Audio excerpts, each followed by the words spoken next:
దేశభక్తి అంటే వాళ్ళకి అర్థం కాదు అన్నది మీ ప్రాబ్లమా? దేశభక్తి కాన్సెప్టే లేదంటారా? లేదు, అసలు తెలీదు. కాన్సెప్ట్ అనేది మీనింగ్లెస్ కాన్సెప్ట్. ఇప్పుడు మనం India is a great country అంటాం మనం. పాకిస్తాన్ కూడా అదే అంటారు. Pakistan Musharraf are great country, Musharraf whatever is there. Bangkok వాళ్ళు అంటారు ప్రతి కంట్రీ నేనే గొప్ప అంటారు. ప్రతి ఒక్కరు నేనే గొప్ప అనుకుంటే గొప్పకి మీనింగ్ ఏంటి అసలు? అది బాలచంద్ర గారి సినిమాలో ఆకలి రాజన్ సినిమాలో అనమాట ఒక పాట ఉంది, మన తల్లి అన్నపూర్ణ మన అన్న దాన కన్నా వేదభూమి ఇంట్లో ఏగలు తోలుతాం. అది పాయింట్ ఏంటంటే వాట్ ద కంట్రీ రిప్రజెంట్స్. మనకున్న లీడర్స్ మీద మనకి రెస్పెక్ట్ ఉండదు, మన ఇంటి పక్కన వాళ్ళ మీద రెస్పెక్ట్ ఉండదు, మనం కలిసిన ఎంతమంది మీద రెస్పెక్ట్ ఉండదు. కానీ ఒక కామన్ లైన్ ఏంటంటే దేశభక్తి అంటారు. కానీ మన నేల మన భూమి ఏదో ఒక సెంటిమెంట్. అదే మన కాదు, మీ నేల. మీకు ఎన్ని ఎకరాలు ఉన్నాయి మీ ఊర్లో అన్నది ఊరు అవుతుంది, మీ నేల అవుతుంది. కానీ దేశం నేల మీది కాదు కదా. ప్రాణాలని అక్కడ పణంగా పెట్టి సరిహద్దుల్లో పోరాడుతున్న సైనికులకు కూడా దేశభక్తి లేదంటారా? వాళ్ళకి జీరో ఉంటుంది.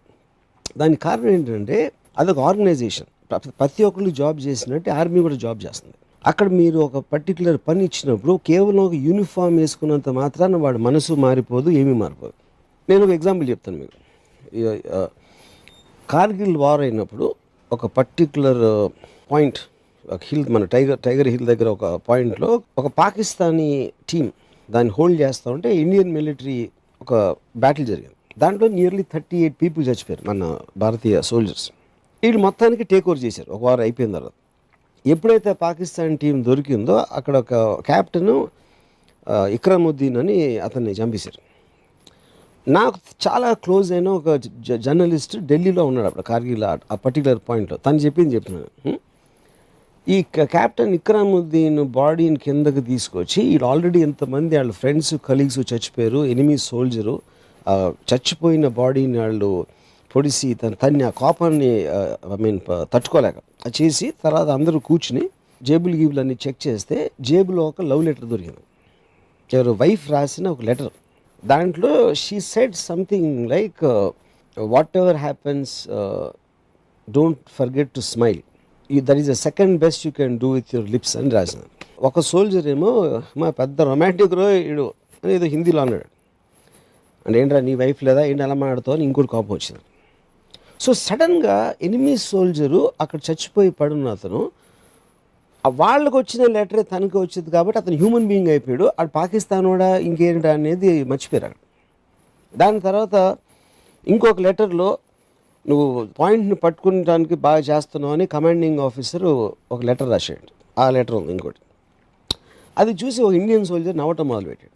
ఏంటంటే వాళ్ళకు కూడా అదే లెటర్ వచ్చింది, అని తీసుకోవడానికి ఎంతో ట్రై చేస్తున్నాను, మిమ్మల్ని కమెంట్ చేస్తున్నాను. సో ఈ రెండిట్లో ఏమైంది, సడన్గా అక్కడ ఉన్న పరిస్థితిలో ఒకళ్ళ బ్యాక్గ్రౌండ్ ఒకళ్ళు తెలియటం వలన వాళ్ళిద్దరూ కలిసి మనుషులు అయిపోయారు, ఇండియా పాకిస్తాన్. అప్పుడు ఇంకోటి ఏంటి, మీరు ఆర్మీని పంపిస్తున్నారు, ఎందుకు పంపిస్తున్నారు? ఢిల్లీలో ఉన్న కొంతమంది డిసైడ్ చేస్తారు ఏదో ఒకటి వెళ్ళి అని కొట్టేయడం. వీళ్ళు క్వశ్చన్ చేయరు, ఎందుకని క్వశ్చన్ చేయాల్సిన ఆథరైజేషన్ వాళ్ళకి ఉండదు. దేశభక్తి అనేది ఏంటి, అది వెళ్ళిన వాడిని చంపేయని ఆర్డర్ ఇచ్చినప్పుడు చంపేయటానికి నేను నా దేశం మీదకి వస్తాడా అని అలాంటి ఎమోషన్ తోటి వెళ్ళరంట. అది నేను చెప్పేది. That is a job they are doing that and they will have lot of internal. నా ఉద్యోగం తీసుకోవచ్చు, వర్మగారుల సినిమాలు తీసుకోవచ్చు, అక్కడ వెళ్ళి పని లేకుండా వెళ్ళి ప్రాణాలని. అది మీరు you're taking a certain decision. ఆర్మీలో చేరిన అందరూ కేవలం దేశాన్ని రక్షించుకోవడానికి, దేశానికి ప్రాణాలు ఇవ్వడానికి అని ఎవ్వరు వెళ్ళరు. నాకు చాలా మంది తెలుసు. They doing it one more job. పోలీసులోకి ఎందుకు వెళ్తారు, డాక్టర్స్ ఎందుకు అవుతారు, దేనికి ఎందుకు, అన్నిటికీ వాళ్ళ సెన్సిబిలిటీలో వాళ్ళ రీజన్స్ ఉంటాయి. ఐ కాంట్ జనరలైజ్ అందరూ ఎందుకు వెళ్తారు. What I'm having a problem with is, మీరు వంటలు చేసుకోకూడదు అంటారు, ప్రేమ బుల్షిట్ అంటారు, పిల్లలు పుట్టడం బుల్షిట్ అంటారు, పెళ్లి బంధనం అంటారు, అన్నిటినీ నో నో నో అంటున్నారు. మీకోసం మేము మార్స్ గ్రహంపై ఒక ఇల్లు చూసి పెడతాం, వెళ్ళి ఉంటారా? నాకు I love the fact that, నాకు ఎందుకంటే I look at all this like a naturalist. ఒక న్యాచురలిస్ట్ అడవిలోకి వెళ్ళి యానిమల్స్ని స్టడీ చేసినట్టు నేను స్టడీ చేస్తాను. మనిషా, దేవుడా, ఒక శాస్త్రవేత్త, లేకపోతే సైకియాట్రిస్టా? నేను రాముని. That's what Ramuism is about. It's my view of life. Your view of life. Okay. So bringing up kids is a stressful exercise for most people, but they are conditioned. The main ఇప్పుడు stressful life and ఆయన secondary points. నా main problem with kids is they destroy women and because I love women and I consider them as the number 1 enemies for female species. Okay, fundamentally అది category A objection. Category B objections ఏమన్నా ఉన్నాయా? Destroy father also? Ya, because for the children's sake it have to do lot of things. ఇందాక నేను చెప్పినట్టు నా కొడుకు నా పిల్లలు ఇలా అవ్వాలి నా అనే దాంట్లో, బికాస్ లేకపోతే తనేదో కొన్ని రోజులు ఉండి చచ్చిపోతాడు. ఎనీవే, ఎప్పుడైతే నా వంశం కంటిన్యూ అవ్వాలి నా పిల్లలు అయిపోవాలన్నప్పుడు ఆ గ్రీడ్ అనేది చాలా ఎక్కువైపోతుంది. And that because detrimental to ill effect to society. అంటే నేను ఇండివిజువల్ ఫ్రీడమ్ని ఎక్కువ ప్రేమిస్తాను సోషల్ ఫ్రీడమ్ కన్నా. But I'm talking about from their perspective itself. What they don't realise is what they want is సమాజం actually has a negative effect because of children. But people are continuing to have more and more kids. ఇప్పుడు societal దీనివల్లే obligation కోసం కనీసం పిల్లల్ని మన వంశాంకురం అలా వెళ్ళాలంటే ఒకళ్ళని కన్నా ఊరుకుంటారు. ఇద్దరు ముగ్గురు నలుగురు ఎందుకంటారు? వేరే పని లేదు కదా వాళ్ళకి. సో పని లేక కంటున్నారు మోస్ట్లీ. పని లేక ఇంకా they don't have any clear path of wisdom. They know better about their lifes అంటారు. అప్పుడు నాకు నలుగురు పిల్లలు, పెద్దోడు ఇక్కడ చేస్తున్నాడు, రెండోడు అమెరికాలో ఉన్నాడు, మూడోడు ఎక్కడెక్కడికి వెళ్తున్నాడు, అయ్యే అంటాం అంతే. ఇంకేం అసలు పెద్దబ్బాయి పెళ్లి చేసాం, చిన్నోడికి ఎదుగుతున్నాం, చిన్నోడికి మంచి సంబంధం వచ్చింది, ఆడికి 300 కోట్లు ఆస్తుంది అంటున్నారు, ఒక్కతే కూతురు, మళ్ళీ అదొక కాన్స్పిరసీ. కొడుకు లేదు కాబట్టి మొత్తం డబ్బు ఇక్కడే వచ్చేస్తుంది అని అదొక వెనకాల ఒక ప్లాన్. ఇదంతా పెద్ద మాఫియా యాక్టివిటీలు చెప్తున్నారు పిల్లలు కండం అనేది మీరు. It is it is close to what mafia. I don't know is right word, but yes, that is a general sense. Pre designed conspiracy of society, nature or God or society or evil అన్నట్టు. And imagine just నిన్నే నేను ఒక ఇదంతా ఒక్కతే కూతురు, దాంతో మొత్తం కొడుకులు లేరు, వాళ్ళకి పిల్లలు లేరు కాబట్టి వీళ్ళకి సంతోషం, ఎందుకంటే ఒక్కతే కూతురు ఉంది కాబట్టి ఈ డబ్బులు వచ్చేస్తాయి. వీళ్ళకి నలుగురు పిల్లలు, వీళ్ళకి ఓకే, ఎందుకంటే ఈ నలుగురు పిల్లలు 4 రెట్లు ఎక్కువ డబ్బులు చేసుకోవచ్చు. So they also become investment thing for some people. తల్లిదండ్రులు తప్పని ఎవరిది నేను అంటలా, తప్పని వర్డ్ నేను ఎప్పుడు వాడిన అసలు. The point is the effect of that, why it has come and what harmful effects it will have both from social perspective and their own perspective. మరి ఇష్యూకి హైయెస్ట్ కామన్ ఫ్యాక్టర్ ఏదో ఒకటైనా తీయాలి కదా. One is lack of fear of law. Correct. రెండోది mind set మార్చడం అనేది it's a gradual process. రాత్రికి రాత్రి ఎవరు అందరూ మారిపోరు. Correct. So there should be ఒక ఇమీడియట్ రిలీఫ్, ఇంటరిమ్ రిలీఫ్ కైనా ఒక పద్ధతి ఏమైనా అవలంబించాల్సిన అవసరం ఉంది కదా. ఉదాహరణకి ఒక 2-3 శిక్షలు వరుసగా గబగబా వేస్తే అమ్మ బాబోయ్ వీళ్ళతో పెట్టుకోవద్దు, చట్టం మన వెంటాడుతుంది. ఎందుకంటే ఇందాక చెప్పాను ఫస్ట్ మన ఈ డిస్కషన్ స్టార్టింగ్ లో, ఇట్ వోంట్ చేంజ్. ఎవరెవరి దగ్గర చేస్తారో వాళ్ళు అసలు ఎనరు. I don't think they will listen also, which is what the case of the Bombay rape case. Nirbhaya incident జరిగి అంత పెద్ద గొడవ జరిగిన తర్వాత there is absolutely no dip in the rape graph. అదే మీకు ప్రూఫ్ అయిపోయింది కదా. ఎవరైనా భయపడిపోతారు అనుకుంటాం కదా. అంత పెద్ద గొడవ జరిగి, డెమాన్స్ట్రేషన్ జరిగి, రేప్ లాస్ అమెండ్ చేసేసి అన్నీ చేసిన తర్వాత ఎవరికైనా ఆలోచన రావడానికి భయపడతారని మనం అనుకుంటాం కదా. అసలు ఏ మాత్రం లేదు డిప్ గ్రాఫ్లో, విచ్ మీన్స్ ఇవన్నీ మనలో మనం మాట్లాడుకోవటానికి కానీ where it has to reach it will never reach. I have two lead questions, Varma garu, before we conclude today's topic, although it's a never ending topic. ఒకటి, మరి శిక్ష ప్రోటోకాల్ లేదు ఇన్వెస్టిగేషన్ ప్రోటోకాల్ మీ దృష్టిలో ఐడియలీ ఎలా ఉంటే బాగుంటుంది? ఒక rape case ఇలాంటి ఒక ఘోరం జరిగింది, దాని తర్వాత పట్టుబడ్డారు వీళ్ళు కొంతమంది ఒక 1 week 10 days లోపల. వాళ్ళ ఈ protocol of investigation and coming to common consensus, how should it be in your view? See, 2 points. ఒకటి, delay in serving justice, I don't think it's a point. ఎందుకంటే as long as is removed from society, he is not posing a danger. ఇక ముందు వీడితో danger లేదు అని లోపల అని పెట్టిన తర్వాత ఎవడైతే బయట తిరుగుతున్నాడో మళ్ళీ చేస్తాడో ఇన్వెస్టిగేషన్ ప్రాసెస్ స్పీడప్ అనేది చాలా అవసరం. వాడిని బయటికి తీసిన తర్వాత నా ఉద్దేశంలో there should be psychiatric evaluation. ఎవరెవరినైతే పట్టుకున్నారో అది నేషన్ వైడ్ చూడాలి. నువ్వు ఎందుకు అసలు చేసావు అంటే, నువ్వు పట్టుబడినానే లేకపోతే నీ మైండ్ సెట్ ఏంటి, ఏమనుకున్నావు, ఎప్పుడు అనుకున్నావు, ఇలాంటిది ముందు అనుకున్నావు అని వాళ్ళ మనసులో ఉన్న ప్రతి ఆలోచన ఒక పబ్లిక్ ఒక ఇంటర్వ్యూ లాగా పెట్టి ఒక సైకాట్రిస్ట్ తోటి అది మొత్తం కంట్రీ అందరూ చూడాలి. That I think is the most ideal solution. ఎందుకంటే అలాంటిది ప్రతి ఒక్కరికి రీచ్ అవుతుంది. ఒక డాక్యుమెంటరీనే భరించలేక బ్యాన్ చేస్తారు. అది ఇండియన్ గవర్నమెంట్ థింగ్. అది ఎవరు చేశారు నాకు తెలియదు. ద పాయింట్ ఈజ్ అది, కానీ దానికి పర్ఫెక్ట్ రెజొనెన్స్ వస్తుంది. ఎందుకంటే అటు రేప్ చేసాడు తెలుసా, ఆయన చంపే నరికే ఆడు ఏంటో తెలియదు, ఆడు ఏం ఆలోచించో తెలియదు, ఆడు బ్యాక్గ్రౌండ్ ఏంటో తెలియదు, అవన్నీ తెలుసుకోకుండా ఊరిని చంపేసినంత మాత్రం భయపడి అందరూ ఆపేస్తున్నారా, ఎవ్వరు ఆపట్ల, ఇంకా జరుగుతూనే ఉన్నాయి. అప్పుడు అసలు అలాంటి వాడు ఎలా ఆలోచిస్తాడు అనేది తెలియటం అనేది మోస్ట్ ఇంపార్టెంట్ థింగ్. డాక్యుమెంట్లో కూడా జస్ట్ మనకన్నా బెటర్గా చేశారు, కానీ దానికన్నా చాలా ఎక్స్టెన్సివ్గా ఉండాలి. అవును, చాలా చాలా ఎక్స్టెన్సివ్గా ఉండాలి అది ఆ డిబేట్. డైరెక్ట్గా ఏంటి, ఏం ఆలోచన నీకు అసలు అమ్మాయిల మీద నీకు ఎప్పుడు ఫస్ట్ ఎలాంటి అభిప్రాయం వచ్చింది, నీ టీనేజ్లో నువ్వేంటి ఫస్ట్ టైం అమ్మాయి గురించి ఏం ఆలోచించావు, వాడి మైండ్ అనలైజ్ చేయటం అనేది most important thing. That I think is what is missing. Why are we so scared as a nation to face the facts? I'm starting with the government, the central government that has banned this. I can't confirm the reasons, but my speculation ఒకటి Indian bad లైట్లో చూపెడుతుందా, లేకపోతే ఏదో మనం ఏదో పెద్ద great country అయిపోయాం అంత ఉన్నప్పుడు ఇలాంటి మైండ్ సెట్ ఉంది అసలు ఇంకా ఇండియాలో అనేది వరల్డ్కి తెలిసిపోతుందనే, లేకపోతే యూఆర్ గివింగ్ ఎ ప్లాట్ఫామ్. అంటే ఇప్పుడు ఒక మనిషికి వాడి మైండ్ సెట్ చేయడానికి ఒక ప్లాట్ఫామ్ ఇస్తుందని ఒక ఆర్గ్యుమెంట్ ఉంది. But that is the most important thing. వాడు ఈ మొత్తం ఇన్సిడెంట్లో నాకు ముఖేష్ సింగ్, అక్షయ్ ఠాకూర్ వాళ్ళ మైండ్ సెట్లు తెలియటం ఇస్ ద మోస్ట్ ఇంపార్టెంట్. మిగతా వాళ్ళు ఎవరు మాట్లాడినా it doesn't make a difference. So I don't think they think that much. So we are ignoring the very vital, most important question. Yeah. Most important thing necessary is to have a one-to-one interview with all these people, with some concerned people who can ask the right questions.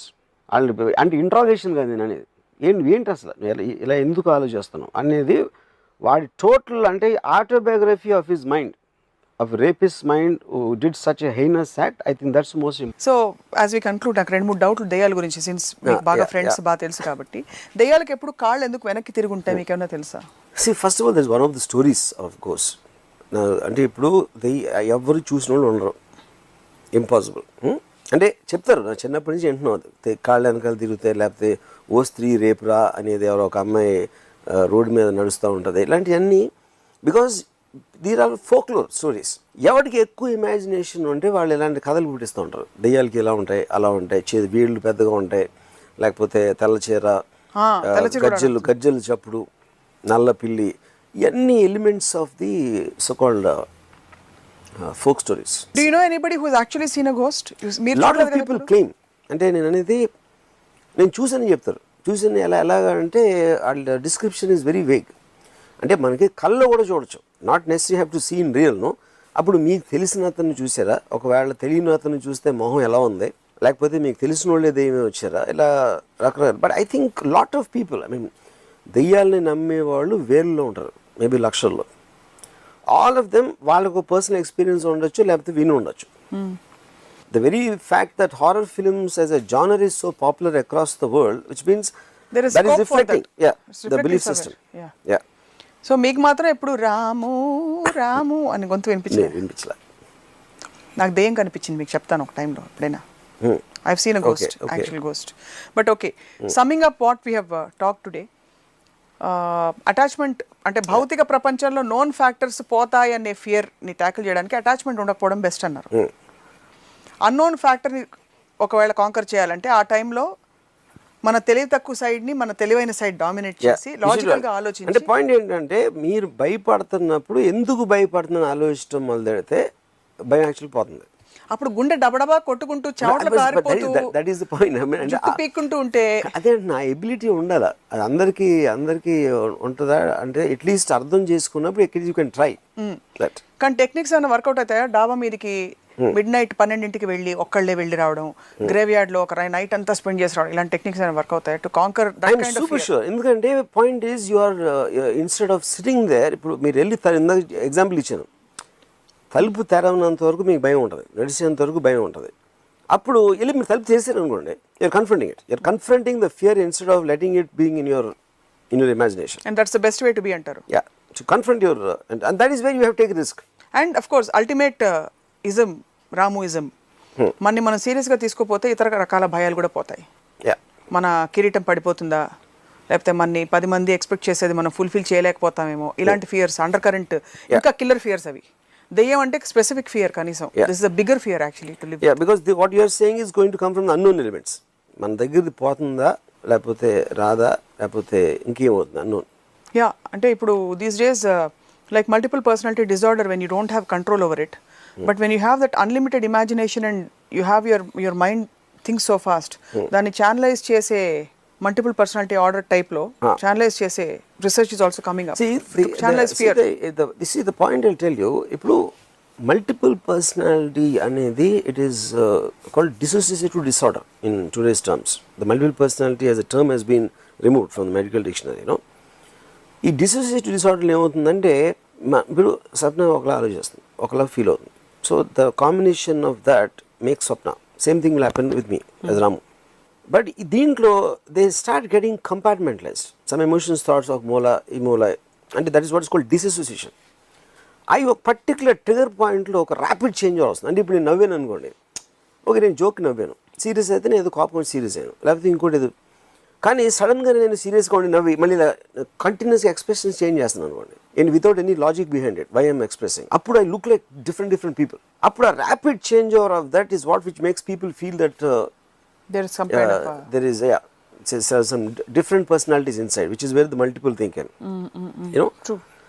But the point is ఈ dissociation వనాలని మనకి ఇలాంటి personalities కనిపిస్తున్నాయండి. Dissociation ఎందుకు వస్తుంది? అది దయ్యం చేస్తుందేమో. అవును. So because finally your all logical answers will stop at some time. So the next fact will be super natural. Natural is what you can explain. Predict and explain. What you cannot explain is supernatural. Yeah. That's where both the God and దేవుడు దెయ్యం వచ్చేది అక్కడ అదే space లో వస్తారు. Same space, same spot, sharing cubicles on both side. అది మీరు love ని రిలేషన్షిప్ గా తీసుకెళ్తారా లేదా అనేది choice. First point. Second thing, మహాప్రభు, Arthur Schopenhauer world is an idea in my mind అని అనుకున్నప్పుడు మీ ఐడియా వల్ల మీకు మంచి జరిగితే తప్పే ఉంది? See, the point here is once that person comes into your life, మీరు మైండ్లో ఉన్నప్పుడు మీరు తనని కంట్రోల్ చేస్తున్నారు. తను ఎలా నడవాలి, ఎలా నవ్వాలి, అన్ని మీ మైండ్లో మీరు బెస్ట్ పార్ట్స్ ఎడిట్ చేసి పెట్టుకుంటున్నారు మీ మైండ్లో. బట్ రియల్ లైఫ్లో తను మీ ప్రపంచంలోకి వచ్చి you can't edit it because she is the real person. Yeah. So అక్కడ స్టార్ట్ అవుతుంది ప్రాబ్లం మొదలయ్యి. అప్పుడు you start realizing what you imagine is in your head, it was never a real thing. అసలు రియల్గా ఒక మనిషిని చూసి రియల్ వాళ్ళ తత్వాన్ని చూసి ప్రేమించడం సాధ్యమే కాదంటారా? ప్రతిసారి మీరు ఒక ఇమాజినేషన్ ప్రేమిస్తారా? ఆ ఇమాజినేషన్ ఉన్నప్పుడే హై ఉంటుంది అంటున్నాను. లేకపోతే you can be friend also. మీరు ఫ్రెండ్తో మీరు ప్రేమలో పడరు కదా. అందుకనే మ్యాన్ ఉమెన్ లవ్ అనే దానికి మనం మామూలుగా లవ్ ఏ కాంటెక్స్ట్లో వాడుతున్నాం దానికి డిఫరెన్స్ చెప్తున్నాను. చచ్చిపోయేంత ప్రేమలో ఉండడానికి ప్రేమించడానికి చాలా డిఫరెన్స్. సో మీరు ప్రేమించిన ప్రతి అమ్మాయి మీ ఇమాజినేషన్ కంటే దూరంగా ఎక్కడో ఒక భ్రమలాగా క్రియేట్ చేసి రియాలిటీ వచ్చేసరికి షాటర్ అయిపోయిన పరిస్థితి చూసారా? అంటే చాలాసార్లు ప్రతిసారి అలాగైందా? ప్రతిసారి జరిగింది. యా. దానికి కారణం ఏంటంటే ఆ రిలేషన్షిప్ ఎప్పుడైతే బాగా ఫెమిలియారిటీ అనేది ఎంత ఎక్కువ వచ్చిందంటే మీకు అంత ట్రూత్ అనేది తెలుస్తుంది తర్వాత. అది ఒకటి. రెండోది, రిలేషన్షిప్ తోటి జోడించుకున్న కమిట్మెంట్లు ఉంటాయి. అది పెళ్ళి అవ్వచ్చు, లేకపోతే రెస్పాన్సిబిలిటీలు అవ్వచ్చు, లేకపోతే వేరే వాళ్ళ రియాక్షన్స్ అవ్వచ్చు, లేకపోతే వీడి కోసం అమ్మాయి ఏం వదిలేసిందని తను ఫీల్ అయ్యి వీడు అదే ఫీల్ అయిపోయి ఈ kind of give and take, bit sense of betrayal, ఈ ఎమోషన్స్ అన్నీ అటాచ్ అవుతాయి. ఆ అటాచ్మెంట్ అనేది ఎంత ఫెమిలియారిటీ వస్తే అంత తొందరగా అవుతాయి. That is when the reverse effect starts. So ఆ లెక్కన మీరు చెప్తున్న sexual love is nothing but friendship actually. See, sexual love is you are creating that high in your mind to enjoy sex. So beyond sex it won't last. That is what sexual love is. But whatever it is, if you and XYZ have made an agreement that your relationship is limited to that, which means there's perfect understanding. She won't expect you to send her flowers. Correct. You won't expect that she'll make coffee for you and all that, kada? Kabatti ఆ understanding వచ్చేసి if you are having a relationship with her of that nature, correct, highest form of friendship kada adi. Not necessary, because friendship anedi, first of all, I don't believe in friendship. Adi vere vishayam. Endukante then you have to define enti friendship anedi. See, naku I am having a conversation or I am having a drink with someone, I am watching a film with someone, I am having sex with someone, because all these are pleasurable activities given by nature. So danni enhance cheskontaniki you are using love. That is what I call sexual love. It's very hard for me to fathom, but anyway. It is not easy. I'm just let me try and explain. If I like having wine, suppose. Then I like having wine with whom I can talk to. Who I can share some things, what is going on in my life. A company and that cross. Same thing will go to whichever pleasurable activity if I want to spend time with somebody. Depending on what. Adi cinema na, నేను work చేసేవాళ్ళ నాతో కలిసి, లేకపోతే నేను ఎవరితో కూర్చుని drink చేస్తున్నానా, లేకపోతే ఇంకేదైనా చేస్తున్నానా, or it's about sex. Because all these are outside elements given by nature, that is not related to us. ఆ షేరింగ్ కోసం who will you to do like to do the best with అనేది ఆ person మీకు అది ఇస్తున్నారు కాబట్టి you will start caring for. మీరు football ఆడడం, having sex, having wine, cinema తీయడం అన్ని ఒక్కటి కట్టేస్తే they're all the same, because they're all something you're doing it because they're giving you pleasure. అందులో the top of the list లో sex ఉండొచ్చు, అది వేరే విషయం. But they're all activities which you're wanting to do with someone you really care for, because that will get enhanced.